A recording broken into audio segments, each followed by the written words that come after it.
ஒரே வேட்டியில 2 டிசைன்ஸ். உதயம் pixel double style dhotis with matching shirt. அத்தா நிறைய காசு வச்சிருக்காருடியே.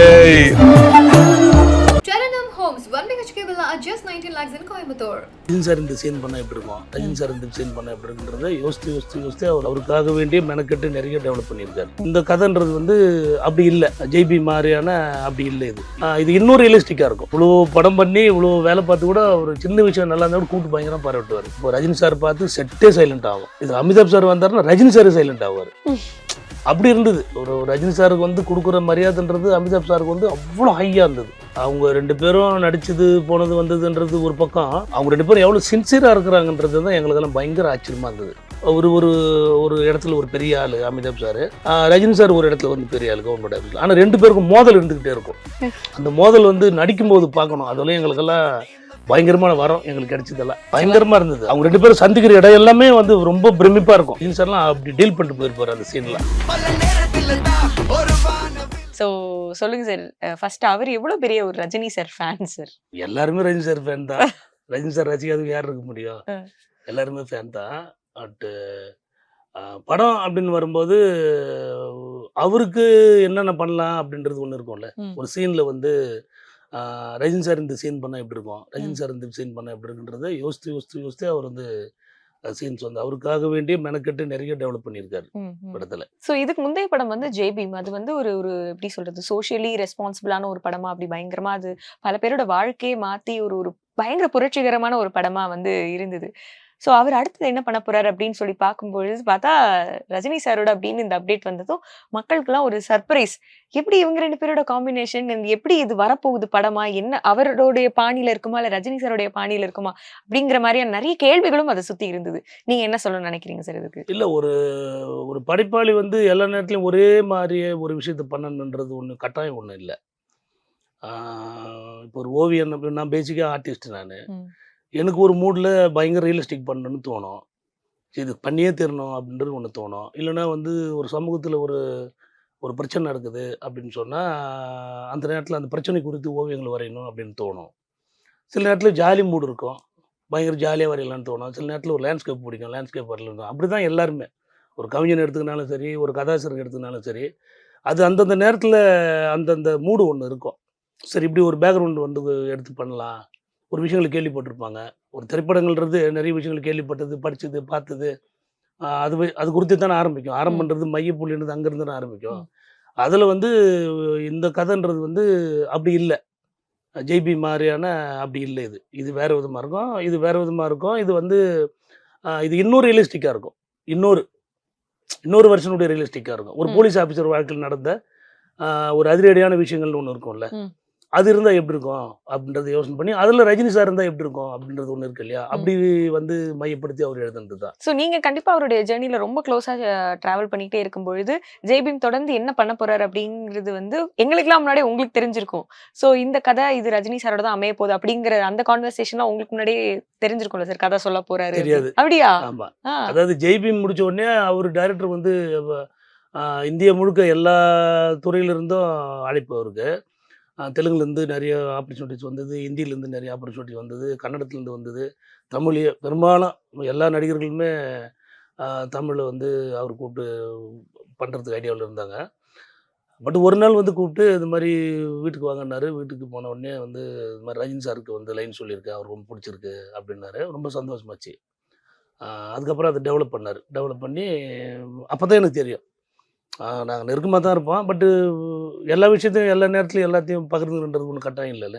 அதுவும் எதிர்பார்த்த விதமாக அமைஞ்சது தான் அவருக்கு.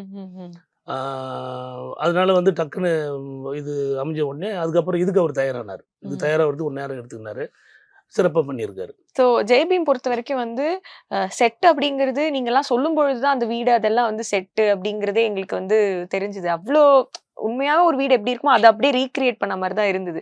ஸோ அதுக்கு அந்த மாதிரி படங்கள்ல உங்களுக்கு வந்து அந்த ஒரு புதுசாக ஒன்று கிரியேட் பண்ணுறதுக்கான நிறைய ஸ்பேஸ் இருக்கும். ஸோ இப்போ வேட்டையன் பொறுத்த வரைக்கும் என்ன மாதிரியான விஷயங்கள் சேலஞ்சிங்காக இருந்தது, என்ன புதுசாக கிரியேட் பண்ணுறதுக்கான ஒரு ஸ்பேஸ் கிடைச்சது? இல்லை, ஒரு ஆர்ட் டைரக்டருக்கு வந்து எப்பவுமே கஷ்டம் வந்து என்னன்னா ஒரு ரியலிஸ்டிக் பண்ணுறது தான் ரொம்ப கஷ்டம். ஒரு உண்மைக்கு நெருக்கமான விஷயத்தை வந்து பண்ணுறது தான் ரொம்ப கஷ்டம்.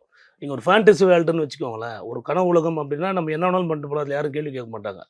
ஒரு வீடுன்னா உங்களுக்கும் வீடு தெரியும், எனக்கும் வீடு தெரியும், எல்லாருக்கும் தெரியும். இந்த வீடு இப்படி இருக்காது அப்படின்னு ஈஸியாக சொல்லிடுவாங்க. அதனால் அது வந்து கதைக்குள்ள ஒரு ஒரு கதை வந்து ஒரு பேக்ரவுண்டு கேட்குதுன்னா அந்த பேக்ரவுண்டை ரொம்ப கரெக்டாக பண்ணணும். அதுவும் இந்த படம் வந்து இப்போ ஞானவேல் வந்து பெரும்பாலும் ரியலிஸ்டிக் தான் பண்ணுவார். அவருடைய முதல் படமாக இருக்கட்டும், 2வது படம் ஜெய்பீம் உங்களுக்கு தெரியும், இந்த படமாக இருக்கட்டும். இந்த படத்தில் வந்து ரஜினி சாருக்காக நிறைய விஷயங்கள் வந்து அவருக்காக வேண்டி நிறைய விஷயங்கள் மாற்றி பண்ணியிருக்குமே தவிர பேக்ரவுண்ட் எதுவும் மாறல. பேக்ரவுண்டுன்றது வந்து ரியலிஸ்டிக்கான பேக்ரவுண்ட் தான். ஒரு So, நிறைய லைவ் லொகேஷன்ஸ் போய் ஷூட் பெரும்பாலும் லைவ் லொகேஷன்ல எடுக்க முடியாத ஒன்று. இப்போ ரஜினி சார்லாம் கூட்டு போய் எல்லா லைவ் லொகேஷன் எடுக்க முடியாது. 2வது கவர்மெண்ட்ல பர்மிஷன் இருக்காது, பப்ளிக் டிஸ்டர்பன்ஸ் இருக்கும். அதனால வந்து நிறைய செட்டு போட்டோம் அந்த படத்தில். நிறைய இன்டீரியர்ஸ் எல்லாம் மேக்ஸிமம் நிறைய செட்டு போட்டோம். நிறைய கவர்மெண்ட் ஆஃபீஸில் நிறைய இன்டீரியர்ஸ்லாம் செட்டு போட்டோம். ஏன்னா கவர்மெண்ட் ஆஃபீஸில் பெரும்பாலும் பர்மிஷன் கிடைக்காது, எல்லாம் ஹையர் ஆஃபீஸர்ஸ் வேறு, அதில் பர்மிஷன் கிடைக்காது. அதனால பெரும்பாலும் ஹையர் ஆஃபீஸோடைய இன்டீரியர்ஸ் எல்லாம் நிறைய செட்டு போட்டோம். ஒரு ஹையர் ஆஃபீஸோட இன்னும் செட்டு அப்படின்னு வரும்போது உங்களுக்கு வந்து எவ்வளோ உண்மையாக இருக்க முடியுமோ, எவ்வளோ உண்மைக்கு நெருக்கமாக இருக்க முடியும், அவ்வளோ உண்மைக்கு நெருக்கமாக இருந்தால் தான் நீங்களாம் அது பார்ப்பீங்களா, என்ன இது செட்டுமா இருக்குது அப்படின்னு சாதாரணமாக சொல்லிட்டு போயிடுங்க. அப்போ நாங்கள் தோற்றுருவோம். அதனால வந்து அது எவ்வளோ ரியலிஸ்டிக்காக இருக்குமோ அவ்வளோ ரியலிஸ்டிக்காக ட்ரை பண்ணி பண்ணோம்.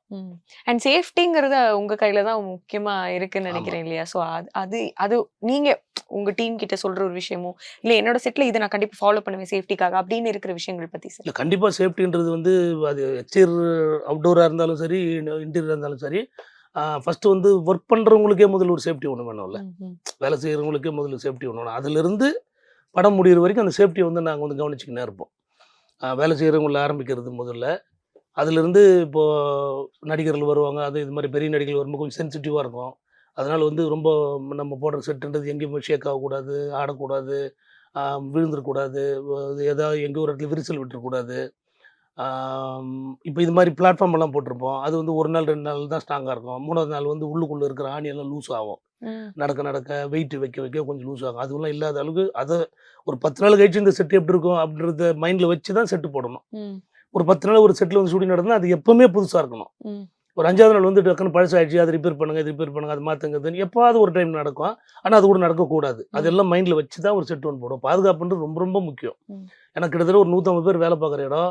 அதுவும் இல்லாமல் எல்லாருமே நடிகர்கள் உள்ளே இருக்குது. அதுவும் இந்த படம் நிறைய நடிகர்கள், பெரிய பெரிய நடிகர்கள்லாம் இங்கே இருக்கிறாங்க. அதனால் அவங்களுடைய சேஃப்டியை மைண்ட் பண்ணி தான் செட் ஒர்க்லாம் பண்ணுவோம். சார், இப்போ பொதுவாகவே ரஜினி சாரோட வீடு, ரஜினி சார் சுற்றி இருக்கிற விஷயங்கள் அது எல்லாமே ரொம்ப கவனிக்கப்படுற மாதிரியான இதாக தான் இருக்கும்.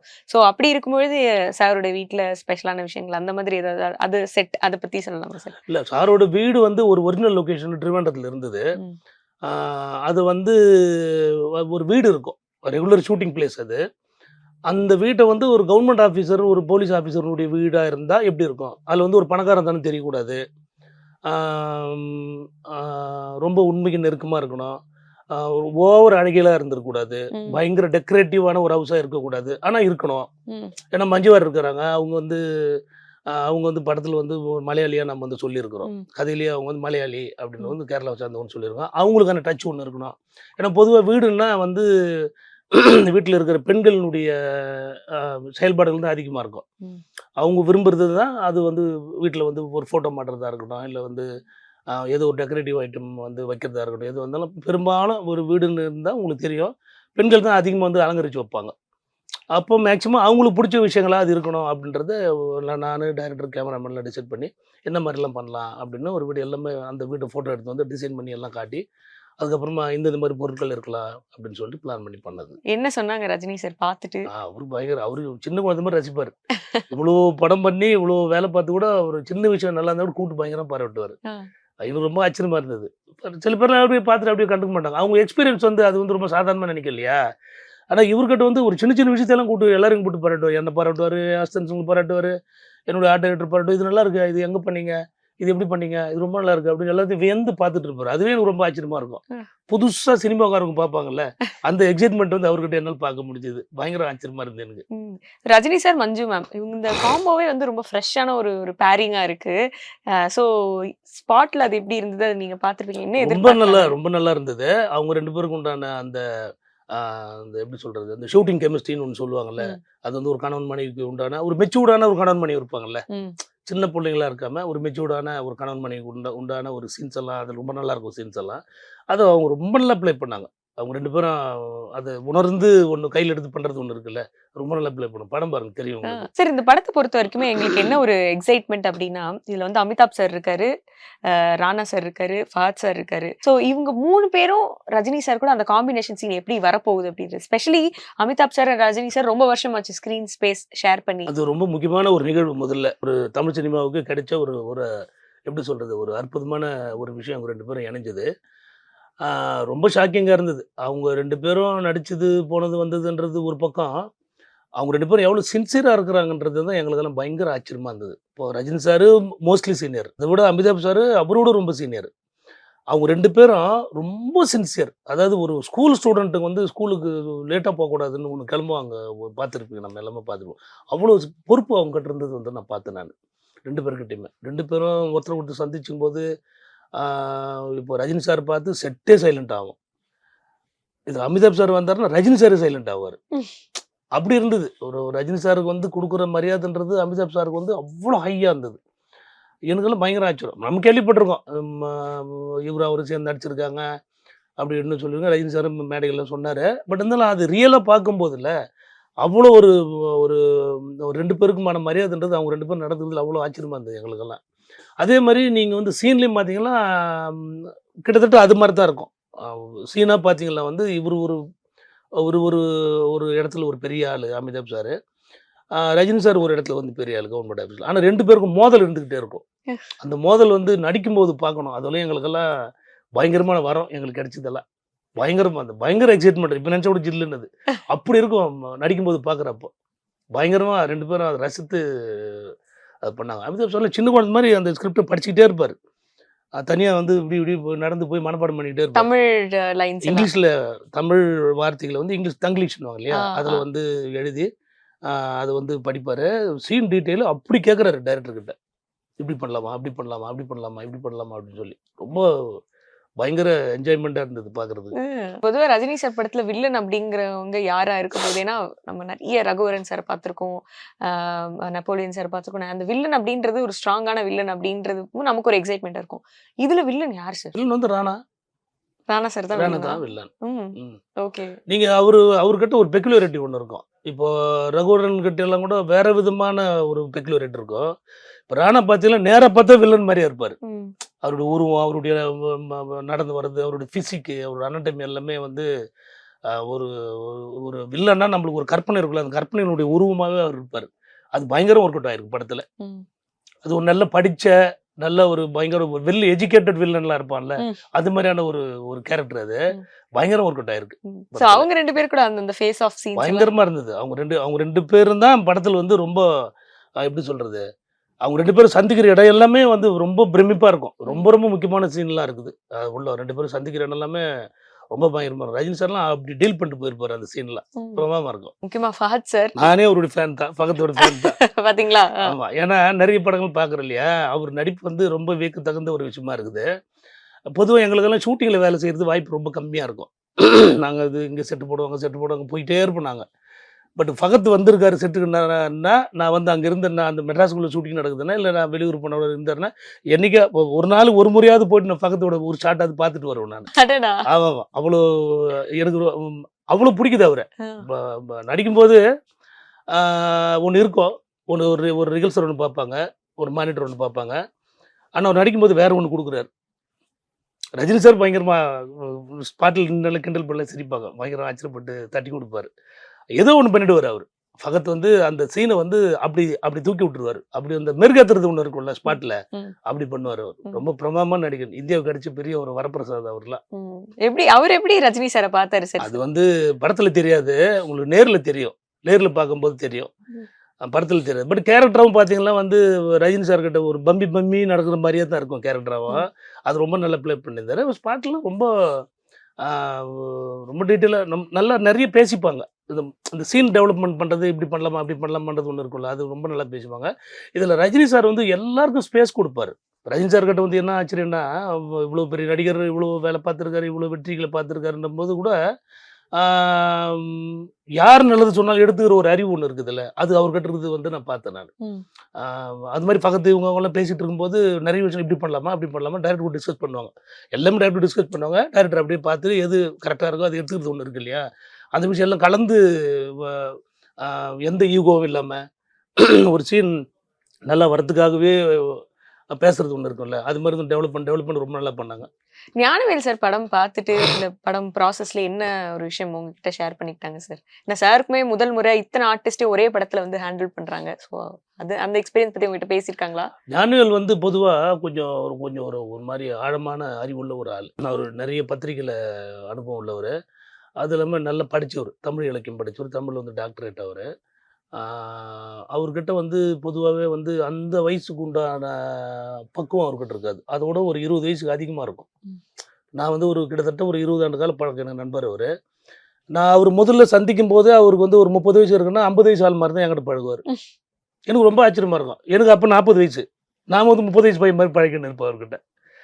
அது ரொம்ப பெக்குலரான கேரக்டர் இல்லை. சின்ன வயசில் தன்னை வந்து அனுபவசாலியாக ஆக்கிக்கிறதுக்கு முயற்சி எடுக்கிறதும், அந்த அனுபவத்தை உள்வாங்கி வச்சு நம்மளுக்கும் நிறைய அனுபவங்கள் வரும். அது மிஸ் பண்ணுறோம் நம்ம. சரி, நம்ம ஏற்கனவே இது பண்ணியிருக்கோம்ல, ஏன் திரும்ப நம்ம இந்த தவறு நடக்குது இல்லை, ஏன் நம்ம திரும்ப இப்படி பண்ண நம்ம ஒன்று கவனிச்சிருப்போம்ல. ஆனால் அவர்கிட்ட அப்படி இருக்காது. பெரும்பாலும் தவறுன்றது அவர்கிட்ட நடக்கவே நடக்காது. அப்போ அது கொஞ்சம் டிஸ்கஸ் பண்ணி பேசி கொஞ்சம் அவர் என்ன ஏன்னா ரொம்ப தொடர்ந்து பழக்கன்றதுனால அவங்க என்ன நினைக்கிறாங்கன்றது ஓரளவுக்கு புரிஞ்சுக்க முடியுன்றதுனால அவருடைய எதிர்பார்க்க ஏற்ற மாதிரி நம்மளால வேலை செய்ய முடிஞ்சது. ஸோ சாருக்கு ஏதாவது ப்ரெஷர் அந்த மாதிரி கிரியேட் ஆச்சு? ஏன்னா இதுக்கு முந்தைய படம் வந்து ரஜினி சாருக்கு வந்து ஜெயிலர். ஸோ அதுலேயும் கிட்டத்தட்ட ஒரு retired police officer retired Jailer அப்படிங்கிற மாதிரி. ஸோ அதோட மாஸ் பற்றி நம்ம சொல்லவே வேணாம். அது ஐ திங்க் ஒரு பேன் இண்டியாவா வந்து ஒரு பயங்கர ஒரு விஷயத்த பண்ணி ஒரு எக்ஸைட்மெண்ட்டை கிரியேட் பண்ணுச்சு. ஸோ அதுக்கு அடுத்த படம் வேட்டைனா ரிலீஸ் ஆகும் பொழுது அந்த ப்ரெஷர் ஏதாவது கண்டிப்பாக இருக்கும் தானே உங்களுக்கு வந்து. ஏன்னா ஒரு கம்பேரிசன் வரல, ஜெயிலர் வெர்சஸ் வேட்டையன் அப்படிங்கிற மாதிரி. கம்பேரிசனே கிடையாது, அதை தாண்டணும், அவ்வளோதான். கம்பேரிசனே கிடையாது. அதோட சரியாக பண்ணணும், அதோட நல்லா பண்ணணும், அதோட பயங்கர ஹிட் ஆகணும், அதை விடன்ற மாதிரி தான் போயிட்டு இருக்கும். அப்போ ஒரு ப்ரெஷர் ஆட்டோமேட்டிக்காக டைரக்டருக்கு வந்து ஏறிடும். அதுவும் இவ்வளோ நடிகர்களுக்கும் அவ்வளோ ஸ்கோப் இருக்கணும். ஒரு படத்தில் வந்து பாரு தண்டது இந்த குட்டி சீனுக்கு வந்து இவ்வளோ பேர் நடிகர் போட்டாங்க, வேஸ்ட்டுனால நம்ம பேசிப்போம் இல்லையா, அது இருக்கக்கூடாது.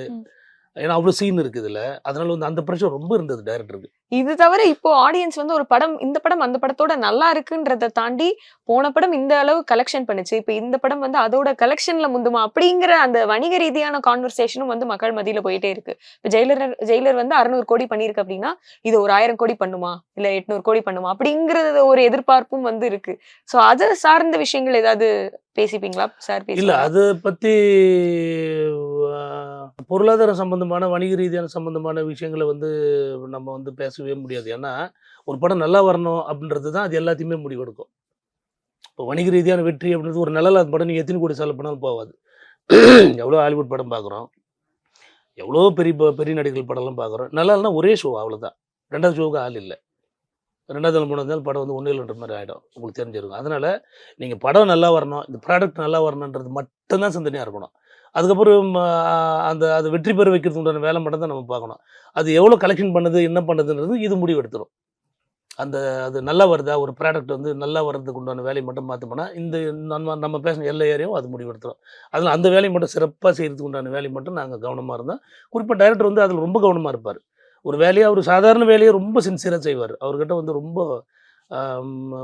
ஒரு எப்படி சொல்கிறது, என்னையும் அவர் ஈக்குவல் பண்ணி பார்த்தா நான் வந்து ஒரு 50% இருப்பார், 100% இருப்பார் சின்சியாரிட்டியில். எல்லா வேலையிலுமே ரொம்ப பொறுப்பு இருக்கும் அவர்கிட்ட. அதனால் இது வந்து அது கையில் எடுத்து பண்ணார். நம்ம வேலையை பார்ப்போம், நம்ம என்ன செய்யணுமோ அது ஒழுங்காக செய்வோம், மற்றதெல்லாம் அது முடிவு எடுத்துக்கும் அப்படின்ற வேலையை அவர் சிறப்பாக பார்த்துருக்காரு. Rajini sir and Gnanavel sir இவங்க 2 பேரும் வேலை செய்யறத பார்க்கும்பொழுது இல்லை அந்த உரையாடல்கள்லாம் பார்க்கும்போது அது எவ்வளோ எக்ஸைட்டிங்காக இருந்தது? ஞானவேலில் வந்து நீங்கள் ஷூட்டிங் ஸ்பாட்டில் பார்த்தீங்கன்னா அவர் டைரக்டர் மாதிரியே இருக்க மாட்டார். வேறு யாரும் ஷூட்டிங் வேடிக்கை பார்க்க வந்த ஆள் மாதிரியே இருப்பார் அவர். ஆமாம், ஒரு டைரக்டர்னா ஒன்று இருக்கும்ல, அது அவர்கிட்ட நீங்கள் பார்க்கவே முடியாது. சாதாரண ஒரு ஆளாக எங்கேயோ ஒரு இடத்துல இருப்பார். ஆனால் அந்த வேலை வாங்குற விதம் ஒன்று இருக்குல்ல, அது பயங்கரமாக இருக்கும். ஒரு சிற்பி கிட்ட பார்க்குற ஒன்று இருக்கும்ல, சின்ன சின்ன சின்ன சின்ன விஷயங்களை செதுக்கி வாங்குறதுன்றது அவ்வளோ வேலை வாங்குவார்.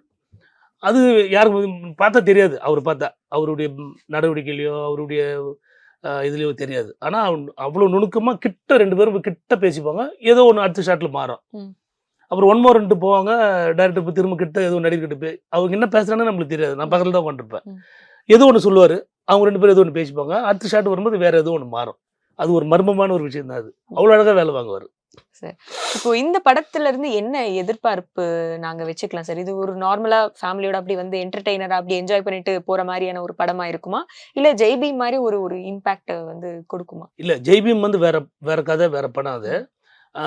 இது வந்து எப்படின்னா வந்து குடும்பத்தோடு பார்த்து குடும்பத்தோட ரசித்து போகும்போது ஒரு கருத்து எடுத்துன்னு போகிற மாதிரி ஒரு படமாக தான் இது இருக்கும். ஞானவேல் வந்து அவர் வந்து நிறைய விஷயங்கள் தெரிஞ்சவர். அவருக்கு வந்து வரலாறாக அவர்கிட்ட நிறைய பேசலாம், இலக்கியமாக அவர்கிட்ட நிறைய பேசலாம், சமூகத்தை பற்றி நிறைய பேசலாம், அரசியல் பற்றி நிறைய பேசலாம், ஜாதி கட்டமைப்பை பற்றி நிறைய பேசலாம், மத விஷயங்களை பற்றி நிறைய பரவலாக நம்ம இந்த இந்த இந்த சமூகத்தினுடைய பாரபட்சங்கள்னு ஒன்று இருக்குது இல்லையா, இது எல்லாமே ஓரளவுக்கு ஒரு அறிமுகம் உள்ள ஒரு ஆள் அவர். அதனால் இதில் வந்து ஒரு மெசேஜ் இருக்கும் கண்டிப்பாக. இந்த சமூகத்துக்கு எதனா ஒன்று சொல்லணும் அப்படின்னு தான் ஒரு சினிமா வந்தார். அவர் சினிமா வந்ததே வந்து இந்த சமூகத்துக்கு இதன் மூலமாக, இந்த கலையின் மூலமாக ஏதாவது ஒரு கருத்தை வந்து நம்ம வந்து பதிவு பண்ணிக்கினே இருக்கணும். மனிதர்கள் இப்படி வாழணும், மனிதர் இது செய்யக்கூடாது அப்படின்றது நம்மளோட இலக்கியங்களில் சொல்லப்பட்ட ஒரு விஷயங்கள். இப்போ திருக்குறள் எடுத்துலாம் யாருக்கு எழுதுது? நம்மளுக்கு எழுதுன்னு தான். இப்படி வாழாதீங்க, இப்படி வாழுங்க அப்படின்றது தான். அது மாதிரி ஒரு சிந்தனை இருக்குது. அந்த சிந்தனை வந்து இந்த கதையில் வச்சிருப்பார். குடும்பத்தோடு வந்தாலும் போகும்போது கண்டிப்பாக இந்த படத்துலேருந்து ஒன்று எடுத்துக்கிட்டு தான் நம்ம போவோம். அப்படி இருக்குது அந்த படம். சார் இப்போ பாட்டு செட் அப்படின்னாலே ஒரு மக்களுக்கு வந்து ஒரு தனி என்ஜாய்மெண்ட். அதுல என்ன வித்தியாசமா பண்றாங்க, இந்த செட்ல என்ன இருக்கு, இந்த டீகோடிங் அதெல்லாம் பண்றாங்க. ஸோ அப்படி இருக்கும்போது மனசுல பாட்டு சூப்பரா வைரலா போயிட்டு இருக்கு. ஸோ அதுவும் ஒரு செட்ல இருக்கிற மாதிரியான ஒரு பாடல் அப்படின்றத நாங்க கேள்விப்பட்டோம். ஸோ அந்த செட்டு எப்படி பிளான் பண்ணீங்க சார்? இல்லை, பெரிய செட், அது பெரிய செட்டாக போட்டோம். என்னென்னா ஒரு கேரளாவுடைய பேலஸாக இருக்கணும் அப்படின்னு முடிவு பண்ணோம். கேரளா பேலஸ்னால் கேரளாவுக்குன்னு ஒரு தனி ஒரு ஆர்கிடெக்சர் ஒன்று இருக்கும், ஒரு கட்டடக்கலை, ஒரு ஒரு அறைகள் ஒன்று இருக்கும் கேரளாவுக்கு. அது அப்படியே கொண்டாடணும். அதில் வந்து எந்த விதமான ஒரு ஆர்டிஃபிஷியல்ஸ் எதுவுமே வந்துடக்கூடாது, ரொம்ப வந்து உண்மைக்கு நெருக்கமாக இருக்கணும் அப்படின்னு சொல்லிட்டு. ஆனால் ஒரு பிரம்மாண்டம் இருக்கணும். சினிமான்னு வரும்போது ஒரு பிரம்மாண்டம் ஒன்று, அது ஓப்பனிங் சாங் வேறு சாரெலாம் இருக்கிறதுனால அது ரொம்ப பெருசாக பண்ணணும்னு பிளான் பண்ணி அது வந்து பண்ணோம். ரொம்ப நல்லா வந்தது அந்த செட்டு. எல்லோரும் ரொம்ப பாராட்டினாங்க. ஒரு சிலதெல்லாம் எங்களுக்கெல்லாம் வந்து ஒரு ஆர்ட் டைரக்டராக சிலது வந்து பென்சிலில் ஸ்கிரிபிள் பண்ணும்போதே ஒரு கான்ஃபிடென்ட் ஒன்று வரும், இது ரொம்ப நல்லா வந்துடும் அப்படின்னு. அது வந்து அந்த பாட்டோட செட் வந்து நான் சும்மா சாதாரண பென்சிலில் வரையும் போது ஒரு நம்பிக்கை ஒன்று வந்தது. பரவாயில்ல, இது ரொம்ப நல்லா வரும் போல இருக்குது அப்படின்னு. அந்த நம்பிக்கை செட்டு முடிச்சுட்டு ஷூட்டிங் ஆரம்பிக்கிற வரைக்கும் அது இருந்தது. அது ரொம்ப நல்லா வந்தது. அதில் கூலிங் லைசன்றதெல்லாம் ஸ்பாட்டில் முடிவு பண்ணது தான். அவங்க வந்து ஒரு கண்ணாடி போட்டால் நல்லாயிருக்கும், ஒரு ஸ்டைலாக இருக்கும் அப்படின்றதுனால அது வந்து ஸ்பாட்டில் முடிவு பண்ணி பண்ணது தான் அது. பொதுவாக இப்போ ரஜினி சார் படம்னா 3 விஷயம் வந்து மக்கள் அப்படியே வெறி கொண்டு பார்க்கறதுக்கு வெயிட் பண்ணுவாங்க. ஒன்று சாருடைய இன்ட்ரோ, இன்னொன்று அந்த இன்டர்வல் பிளாக் எப்படி இருக்க போகுது, இன்னொன்று இந்த கிளைமேக்ஸ். ஸோ இது 3 பற்றி அண்ட் இதில் உங்களுடைய ஒர்க்கை பற்றி சார்? இது எல்லாத்துலேயுமே என்னோட ஒர்க் இருக்கு. கண்டிப்பாக ஸ்பெஷலாக நான் கேட்குறேன். ஸ்பெஷலாக இந்த 3 இடத்துல நான் வந்து ஒரு அந்த கதையை படித்தவனா நான் சொல்கிறேன் அப்படின்னா, இன்டர்வல் பிளாக் வந்து ரொம்ப பிரம்மாண்டமாக இருக்கும். ரொம்ப பவர்ஃபுல்லான இன்டர்வல் பிளாக் இந்த படத்தில். எனக்கு வந்து கதை படிக்கும்போது அப்பாடா அப்படின்னு இருந்தது அந்த இன்டர்வல் பிளாக். அது கண்டிப்பாக எல்லாருக்கும் பிடிக்கும்னு நான் நம்புறேன். ரொம்ப நல்லா வந்திருக்கு. அது ரஜினி சாரோட ஓப்பனிங் சீன், அதுக்கே ஒரு பயங்கர ஃபேன் பயங்கர வந்திருக்கு ஷாட். உங்களுக்கு வரலையா? இன்னும் ரிலீவ் ஆகலன்னு நினைக்கிறேன். சூப்பராக இருக்கும் அவரோட ஓப்பனிங் ஷாட். கரெக்டாக டைரக்டர் கேமரா ஒன்று பிளான் பண்ணி ஒரு ஷாட் ஒன்று வச்சாங்க. பிரமாதமாக இருக்கும் ஒரு இன்ட்ரோடக்ஷனு. ரொம்ப ஸ்டைலாக மக்கள்லாம் கைத்தட்டி ஓன்னு ஆர்ப்பரிக்கிற அளவுக்கு இருக்கும் அந்த ஷாட். கிளைமேக்ஸ் சார் ரொம்ப நல்லா வந்து கிளைமேக்ஸ். ஒரு பெரிய படத்துக்கு உண்டான கிளைமேக்ஸ் ஒன்று இருக்கும்ல, அது வந்து அது தவிர்க்க முடியாது. அது கண்டிப்பாக பண்ணி தான் தரணும். இந்த கிளைமேக்ஸ் என்னன்னா ஒரு அறிவுபூர்வமான கிளைமேக்ஸ் ஒன்று இருக்கும். வழக்கமாக சண்டை டிஷும் அது இது வெடிக்கிறது கிடைக்கிறதுன்னு ஒன்று மாதிரி இருக்கும் இல்லையா, அதை தாண்டி ஒரு அறிவுபூர்வமான ஒரு கிளைமேக்ஸ் ஒன்று இருக்கும். ஒரு போலீஸ் அதிகாரி ஒரு அறிவாளியாக இருந்தாங்கன்னா என்ன பண்ணுவாங்க, வழக்கமாக கொண்டுறது, கொலை பண்ணுறது, வெட்டி சாய்க்கிறது, அது மாதிரிலாம் ஒன்று இருக்கும் இல்லையா, வில்லனை வந்து ஒழிக்கிறதுன்ற மாதிரி ஒன்று நம்ம இலக்கியங்கள்லேருந்து அப்படி தான் சொல்லப்பட்டிருக்குது. அது தாண்டி ஒன்று இருக்கும். அது நீங்கள் படம் பாருங்க, அது புரியும் உங்களுக்கு. ஆமாம். Super sir. ஐ திங்க் இதுக்கு மேல வந்து நாங்க படத்தை தான் தியேட்டர்ல பாக்குறதுக்கு தான் வெயிட் பண்ணிருக்கோம். அது பார்த்தா எங்களுக்கு கண்டிப்பா நீங்க சொல்றது எல்லாமே கண்ணு முன்னாடி தெரியும்னு நினைக்கிறேன். And thank you so much. நீங்க சொன்ன மாதிரி உங்களுடைய ஒரு பங்கேற்பும் வந்து படத்துக்கு மிகப்பெரிய ஒரு ஆட் ஆனா இருக்கு அப்படின்றது நீங்க பேசும்போது அந்த கான்ஃபிடன்ஸ்ல தெரியுது. ரொம்ப ரொம்ப நன்றி சார். Thank you sir. ஒரே பெட்டியில 2 டிசைன்ஸ். உதயம் pixel double style dhotis with matching shirt. அத்தா நிறைய காசு வச்சிருக்காருடியே. Charanam Homes, 1 BHK villa at just 19 lakhs in Coimbatore.